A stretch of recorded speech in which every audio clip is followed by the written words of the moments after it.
ترمذی کی روایت ہے، بنی اسرائیل میں ایک نوجوان تھا کفل، روزانہ نئی لڑکی اپنے کمرے میں لاتا تھا، شراب اور لڑکی اس کی زندگی تھی۔ ایک رات ایک لڑکی کو لے کر آیا، 60 دینار پاکستان کا 12 لاکھ روپیہ بنتا ہے، اور آپ کا 1 لاکھ بنتا ہے۔ 1 لاکھ رینڈ دے کر وہ ایک لڑکی کو لے کر آتا ہے۔ جب کمرہ بند کیا تو دیکھا وہ لڑکی رو رہی تھی، تو کفل کہتا ہے میں زبردستی تو نہیں لے کر آیا، ڈیل کر کے لایا ہوں۔ تو وہ روتے روتے بولی، کفل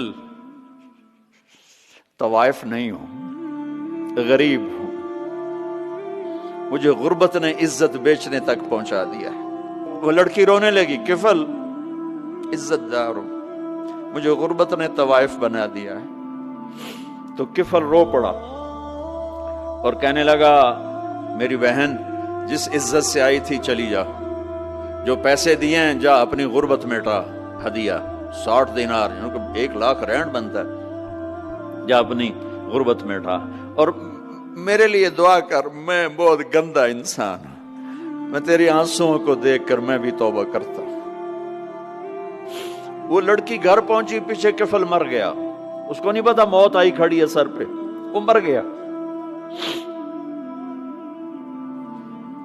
اللہ آخرت سے پردہ نہیں اٹھایا اللہ نے، وَمِن وَرَائِهِمْ بَرْزَخٌ إِلَى يَوْمِ يُبْعَثُونَ، پردہ ہے، مر گیا، کیسے مرا، کس حال میں مرا، کچھ پتہ نہیں ہے، اس کی قدردانی پہ قربان جاؤں۔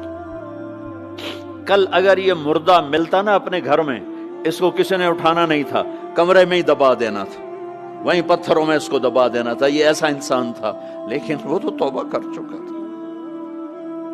اور توبہ کے بعد کی زندگی 15 منٹ، آدھا گھنٹہ، گھنٹہ، سوا گھنٹہ، 2 گھنٹے ہے، اور 30 سال کی زندگی زنا اور شراب میں ہے، اور آدھے گھنٹے کی زندگی میں صرف نیت کی ہے۔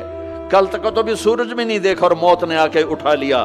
صبح جب ہوئی تو لوگوں نے دیکھا کفل کے گیٹ پہ لکھا ہوا تھا، ان اللہ قد غفر للکفل، لوگوں اللہ نے کفل کو معاف کر دیا۔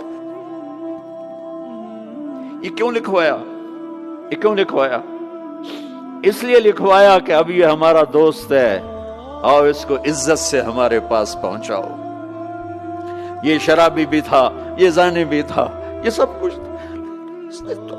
اس سے بڑا قدردان کوئی ہے کہ نیکی کرنے کا ایک دن اس کے پاس نہیں؟ ابھی آج اس نے نیت کی ہے کہ آج کے بعد میں نیک بن کے زندگی گزاروں گا، اور موت نے مہلت نہیں دی، خالی نیت پر میرے اللہ نے کیا کر دیا، اتنا بڑا مین گیٹ پہ نورانی سطر سے لکھا ہوا تھا، ان اللہ قد غفر للکفل، اللہ نے کفل کو معاف کر دیا، یعنی جاؤ اس کو عزت کے ساتھ لے کر آؤ اور میرے دربار میں پہنچاؤ، یہ اللہ ہے۔ میرے عزیزو، اللہ کے واسطے اپنے اللہ سے دوستی کر لو، اپنے اللہ کو اپنا بنا لو۔